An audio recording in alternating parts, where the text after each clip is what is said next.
Hello दोस्तों, कैसे हो आप लोग। मेरे सबसे अच्छे हो गए और अच्छे से प्रिपरेशन कर रहे होगे। जैसा कि आपको पता है कि ये सीरीज किससे रिलेटेड है, दिल्ली पुलिस कांस्टेबल 2023 जो एग्जाम आने वाली है उसके रिलेटेड है। मैथ की प्रैक्टिस कर रहे हैं अपन। टारगेट है अपना 15 क्वेश्चन में से 15 क्वेश्चन करने का और हर किसी के लिए पॉसिबल है। इसी के साथ स्टार्ट करते हैं क्वेश्चन नंबर 1। तो ये क्वेश्चन नंबर 1 देखिए।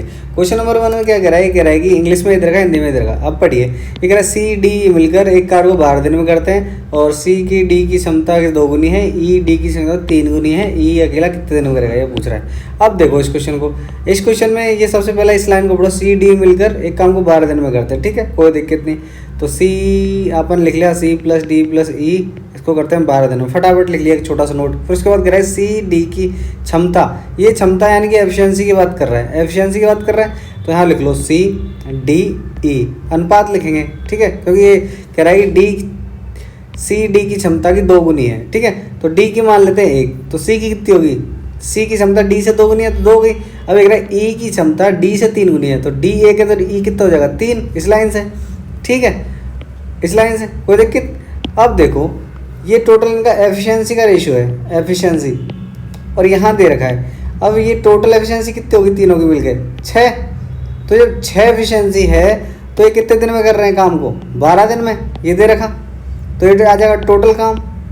अब यह क्या पूछ रहा है, ई अकेला कितने में करेगा, तो ई की एफिशिएंसी कितनी है 3 गुणा डेज पूछ रहा है, तो 3 दूनी 6, डी बराबर क्या जाएगा 24। कोई दिक्कत। तो आपने देखा हमने किया क्या है, यहाँ पे हमने किया है यहाँ टोटल काम को बराबर, टोटल काम यानी कि जितना टाइम लग रहा है उनको गुणा एफिशिएंसी, ये आ जाएगा टोटल टाइम।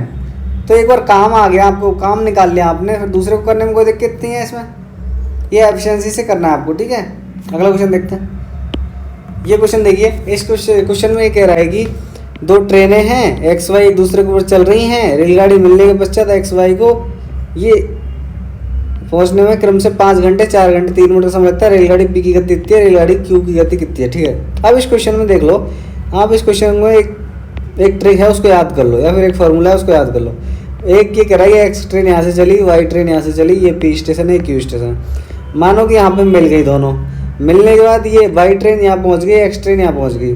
तो इनको जो टाइम लगा, वाई को कितना लगा है, वाई को पहुंचने में लगे, इसको 5 घंटे लगे, इसको 4 घंटे 3 मिनट को करोगे 60 में कन्वर्ट तो हो जाएगा 4 सही 1/20, इसको करोगे 81/20। ठीक है, तो एक फॉर्मूला है v1 v2 बराबर, मतलब ये जो वेलोसिटी का रेशियो होगा वो उल्टा होगा, t2/t1, जो टाइम मिल रहा है उनका। ये कौन सा टाइम है, जहाँ वो मिल रही हैं, जहाँ मिलने के बाद का टाइम है। देखो यहाँ पे वेलोसिटी दे रखी है, रेलगाड़ी पी की गति कितनी है 554 किलोमीटर, तो इसको 54 लिख लो। बटे ये याद करनी है अपने को। अब उल्टा समय, अब ये पी जो रेलगाड़ी है वो वाई तक पहुंचने में कितना टाइम ले रही है, इतना ले रही है, तो लिख लो इसको 81/20 बटे ये टाइम 5 करोगे क्या है 81/100, इसका रूट करोगे क्या 9/10, तो 9 6 की 54, तो V2 बराबर क्या आ जाएगा 60। इसमें कोई दिक्कत। तो आपको क्या चीज़ याद करनी पड़ी, एक फॉर्मूला। इसमें ऐसे ध्यान रखना कि जिसके अपोजिट में आप ले रहे हो, जैसे वेलोसिटी इस ट्रेन के अपोजिट में ले रहे हो तो ये वाला टाइम आएगा, इस ट्रेन के अपोजिट में ले रहे हो तो ये वाला टाइम आएगा। ठीक है, इस क्वेश्चन में देखो। इस क्वेश्चन में कह रहा है कि 2 लड़के हैं, वर्तमान आयु इतनी है 5/7, 4 वर्ष बाद इतनी अनुपात है, 14 वर्ष में कितना होगा। अब देखो, तो सबसे पहले देखो कि अनुपात क्या है वर्तमान में। तो वर्तमान का अनुपात है 5x और 7x। ठीक है, अब ये कह रहा है कि इसमें 4 वर्ष पश्चात, तो 4 वर्ष जोड़ लो दोनों में, बराबर क्या करा, कितना अनुपात है 7/9 कर दिया। अब इससे एक रेशियो निकाल लो, क्या आ जाएगा 9×5 45x प्लस 36 बराबर क्या 49x प्लस 28, इधर को इधर ले जाओ तो 4x बराबर क्या हो जाएगा 8, तो x बराबर क्या 2। अब x बराबर जो 2 आ गया तो इसको यहाँ पुटअप कर लो। वर्तमान की आयु क्या हो जाएगी 5x अनुपात 7x, ये तो है, तो 5 दूनी 10, 2 7 14, ये होगी वर्तमान आयु। अब जो ये पूछ रहा है वो कह रहा है 14 वर्ष बाद कितनी थी, तो 14 जोड़ दो दोनों में, तो कितना जाएगा 24 और 1 28, तो अनुपात क्या जाएगा 6 7, तो ये आ जाएगा। ठीक है, कोई दिक्कत हो तो कमेंट कर देना। अब देखिए ये क्वेश्चन देखिए। इस क्वेश्चन का एक विक्रेता है, एक बैंक को राशि जमा करता है। पहले वर्ष वो क्या करता है, 3 वर्ष के लिए जो ब्याज दर है 6% है, अगले 3 वर्ष के लिए 9% है और फिर एक रहा कि 6 वर्ष होने के बाद 10% है, तो 9 वर्ष के अंत में विक्रेता को 1650 रुपये प्राप्त हुए, जबकि ब्याज की दर क्या है, साधारण ब्याज पे है। अब देखो साधारण ब्याज का फॉर्मूला आपको पता है कि P मूलधन गुणा T टाइम R/100 ये होता है। तो देखो यहाँ पे अब अपन मूलधन को छोड़ दें और TR लिख लें RT, तो ये क्या हो जाएगा RT यानी कि P मूलधन का RT परसेंटेज, ये तो हो जाएगा। इसमें कोई दिक्कत, परसेंटेज आ जाएंगे, 100 का भाग दे देंगे। तो देखो पहले वर्ष क्या किया, 3 वर्ष थे, पहले वर्ष क्या किया 3 वर्ष और कितने 6% की दर से, तो ये हो गया 18%, प्लस अगले वर्ष क्या हुआ 3 वर्ष 9 की दर से, तो 3 गुणा 9 ये हो गया 27%, प्लस अगला करा है 6 वर्ष के बाद, 6 वर्ष के बाद टोटल 9 वर्ष, तो 6 गए तो कितने 3 वर्ष, तो वो कितने 10% की इससे, तो ये टोटल जाएगा परसेंटेज। तो ये कितना होगा 6 × 18, यहाँ 27, यहाँ कितना 30, ये हो गया 45, 45 + 30 75%, जो मूलधन है उसको 75% ब्याज मिल गया उसको। अब ये कह रहा है कि इतना परसेंट ब्याज प्राप्त हुई। अब आपको पता है कि 75% का मान जो दे रखा है वो 1650 है, तो अपने को क्या ज्ञात करनी है, टोटल वैल्यू 100, तो 25 × 75, 25 × 100 25,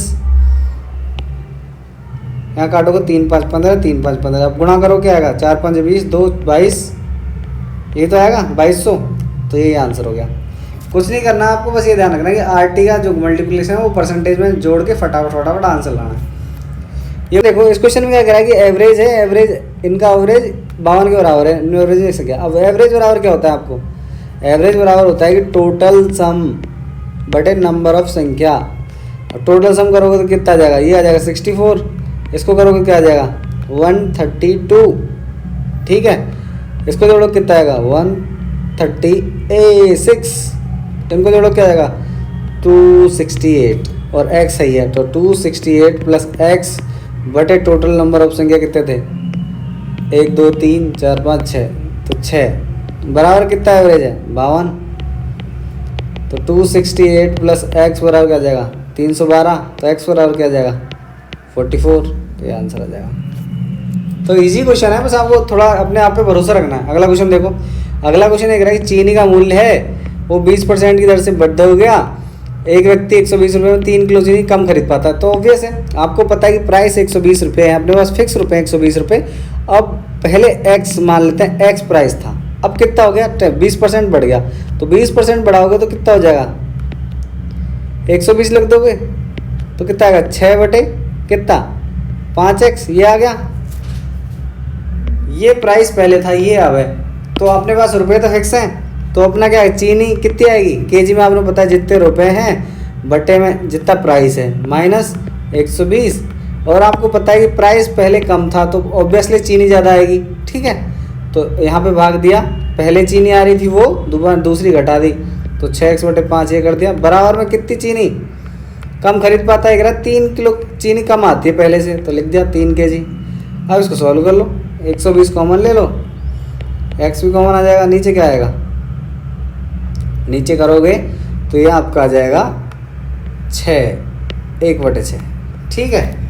यहाँ पे आएगा, देखो यहाँ पे आएगा 1 सही 1 बटे 5 बटे 6, तो ये करोगे तो 1 बटे 6 आएगा, बराबर में गया 3 से इसको काटोगे 40, और x बराबर आ जाएगा आपका 40 बटे 6, करोगे तो 20 बटे 3, ठीक है। ये आपका प्राइस था, लेकिन ये पूछ रहा है आपका कि बाद में बढ़ा हुआ प्राइस बताओ, तो बढ़ा हुआ प्राइस क्या है ये, तो लिख दो उसमें 6 गुणा 20 बटे 3, 3 दूनी 6, तो क्या आ जाएगा 5 बटे में रह गया, तो 3 दूनी 6, 5 चौक 20, 4 दूनी 8, तो 8 इसका आंसर हो जाएगा। अगला क्वेश्चन देखो, ये क्वेश्चन देखो, इस क्वेश्चन में क्या कह रहा है, इस क्वेश्चन में आपको पता है कि कह रहा है एक व्यापारी है, वस्तु के मूल्य से 60% अधिक अंकित करता है और 30% की छूट देता है। तो आपने मान लो कि 100 रुपया उसका क्या है क्रय मूल्य, उस पर 160 इसने अंकित बढ़ा दिए, यहाँ कह रहा है 60% बढ़ा दिए, तो 160 MRP इसका हो गया मार्क प्राइस्ड। अब ये कह रहा है इस पर डिस्काउंट दे दिया उसने 30% का, तो इसका 30% क्या आएगा 48, तो 48 जब 160 में से घटाओगे तो कितना बचेगा 112, तो 112 में उसने बेचा, 100 पे कितने की छूट होगी 12%, तो 12 इसका प्रतिशत लाभ हो गया। अगला क्वेश्चन देखो, ये कह रहा है एक त्रिभुज है, त्रिभुज का जो परिमाप है वो है 40, अब त्रिभुज ये है, परिमाप क्या होता है? तीनों भुजाओं का योग, a plus B plus C, A B C, ठीक है, ये तीनों भुजाओं का योग होता है परिमाप। ये कितना दे रखा है? 40। एक भुजा इसने दे रखी है मान लो 11। अब ये कह रहा है दोनों जो बची हुई भुजाएं हैं उनका अंतर यानी b माइनस सी किसका अंतर? 3 के बराबर है, ठीक है, ये हो गया। अब भाई 2 दे रखी हैं, 3 दे रखी, 3 का योग पता है, 1 दे रखी है, 2 का योग निकल जाएगा, तो यहाँ से b प्लस सी बराबर क्या आ जाएगा? 40 माइनस 11 बराबर 29। तो b प्लस सी आपको पता है 29, तो यहाँ b और c निकल जाएंगे, तो इनको जोड़ोगे एक बार तो b आ जाएगा। b बराबर क्या आएगा? 32/2, तो कितना जाएगा? 16। ऐसे ही c बराबर क्या आएगा? इनमें से इसको घटाओगे तो कितना आएगा? 26/2, बताएगा कितना आएगा? 13। तो ये आपका ये आ गया। अब इसके बाद आपको त्रिभुज का क्षेत्रफल निकालना है, तो आपको एक फॉर्मूला हमेशा याद रखना है, Heron formula, s into S minus A into S minus B into S minus C, और s बराबर है अर्ध परिमाप। अर्ध परिमाप यानी कि ये परिमाप जो दे रखा है उसका आधा, ठीक है। तो आपने s निकालोगे क्या हो जाएगा? a plus B plus C by 2, ये पता है अपने को 40, 40/2 कितना आएगा? 20। अब क्षेत्रफल क्या होता है? रूट s 20, s माइनस ए क्या होता है? 20 में से कोई सी भुजा घटा लो, यहाँ 7 आ जाएगा। 20 में से 16 घटा लो, कितना आ जाएगा? 4। 20 में से 11 घटा लो, कितना आ जाएगा? 9। अब निकाल लो, यहाँ पे 4 है, यहाँ पे भी 4, 4 गुणा 5 आएगा तो 1 4 बाहर आ जाएगा, यहाँ पे 3 आ जाएगा, गुणा 11 है 35, तो क्या आ जाएगा? 12√35, ठीक है, ये हो गया। अगला क्वेश्चन ये कह रहा है कि ए और बी हैं, ए और बी हैं, इनके पास 9:5 के अनुपात में धनराशि है। यदि ए को बी से 10 रुपये अधिक मिलते हैं तो उनके पास अनुपात ये हो जाता है। अब देखो ये क्वेश्चन सेम है, अपन देख लो 9 माना अपन ने और एक कह रहा है 5, तो 9x 5x मान लो मैं ए और बी लिख के। अब ये कह रहा है कि 10 ए बी को 10 रुपये देता है, ये ए है, तो 10 रुपये इसने खुद के घटा लिए और बी को दे दिए, तो अनुपात क्या हो गया? 1:1, यानी दोनों बराबर हो गए। तो 9x माइनस 10 बराबर ये, 5x प्लस 10 बराबर ये, इधर आ जाएगा 4x बराबर 20, तो x बराबर 5। तो क्या हो जाएगा इनकी आरंभ में उनके पास कितने पैसे हो गए? तो भाई आरंभ में क्या थे? 9x 5x थे, तो 5 से गुणा कर लो, 9 5 45 और 5 25, तो ये आंसर आ जाएगा। कुछ नहीं करना। अगला क्वेश्चन देखो, अगला क्वेश्चन क्या कह रहा है? अगला क्वेश्चन ये कह रहा है कि यदि s और y सम संख्या है, निम्नलिखित में कौन सी विषम संख्या होगी? ये वाला क्वेश्चन पे 2 शिफ्टों में आ गया है, तो इसको ध्यान से करो। तो इसमें देखो कुछ नहीं करना आपको, हर में एक सम संख्या ले लो, 2 सम संख्या है कि नहीं है? 2, तो 2 रख के देख लो, जो वाला आपका आता है विषम या जिसमें 2 का भाग नहीं जाता है वही हो जाएगा। तो पहला करेंगे 2 गुणा 2 प्लस 1, तो अगर 5, ये भी आंसर हो सकता है। अगला करोगे 2 प्लस 2 प्लस 2 गुणा 2, ये आ जाएगा कितना? हाँ 4 और 4 8, यहाँ पे करोगे 6, यहाँ पे करोगे 2 3 6 प्लस 2 कितना जाएगा? 8। तो आंसर क्या रहा?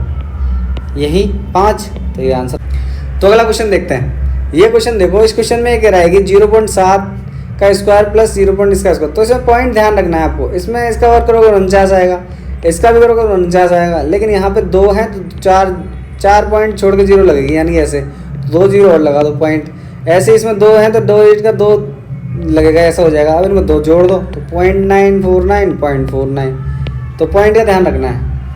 अगला क्वेश्चन ये देखो, what is the value of this, ऐसा क्वेश्चन अपन कर चुके हैं प्रीवियस शिफ्ट में। तो देखो यहाँ फॉर्मूला क्या बन रहा है? a³ प्लस b³ बटे a² plus b² minus ab बराबर क्या आता है? a प्लस b, तो a 27 प्लस 23 कितना जाएगा? 50। ये क्वेश्चन मैंने आराम से समझाया, प्रीवियस ईयर के क्वेश्चन कर लेना, मैं टैग कर दूंगा। ये क्वेश्चन देखो, ये कह रहा है कि यदि एक p है, p क्या है? 40% बढ़ गई, q का है 75% के बराबर है, तो q और p क्या आएगा पूछ रहा है, कोई दिक्कत नहीं। ये कह रहा है p की आएगा 40%, q की आएगा 75% के बराबर है। 100 से 100 काटो, पहाड़ा आता है तो उसको भी काट दो, 5 40, 15 5 75, तो p अपॉन q बराबर क्या आ जाएगा? 15/8। अब ये कह रहा है q की आय, p की आएगा कितना प्रतिशत है, यानी कि q की आय p की आएगा कितना है, तो q की आय 15 की कितनी % है ये पूछ रहा है। तो कर लोगे 5 या 15 20 160/3 क्या आएगा? 3 5 15 53.33 ये। अगला क्वेश्चन देखो, ये कह रहा है 2000 के कितने धनात्मक गुणांक हैं। तो सबसे पहले ऐसा क्वेश्चन कभी आता है पॉजिटिव फैक्टर पूछने का, तो आपको क्या करना है, इनके फैक्टर निकाल लेने प्राइम वाले, जिससे छोटा कोई फैक्टर ना हो। जैसे 2000 के निकालोगे तो एक तो 10 आ जाएगा, 10 का स्क्वायर, 10 का क्यूब मान लो, ठीक है, और एक 2 आ रहा है। अब 10 के टुकड़े करो, 2 पंजे 10 आएगा, तो क्यूब क्यूब हो जाएगा। तो यहाँ क्या हो गया, 2 की पावर 4 और 5 की पावर 3। तो इससे छोटे थोड़े ना हो सकते हैं। तो इतने जब छोटे फैक्टर हो जाएं तो एक फॉर्मूला याद रखना कि जितनी भी घात दे रखी है उसका +1 करके मल्टीप्लाई कर देना, वहीं उसका आंसर आ जाएगा पॉजिटिव गुणनखंड के। तो 4 गुना 5, 5 और 4 20, तो ये इसका आंसर आ गया।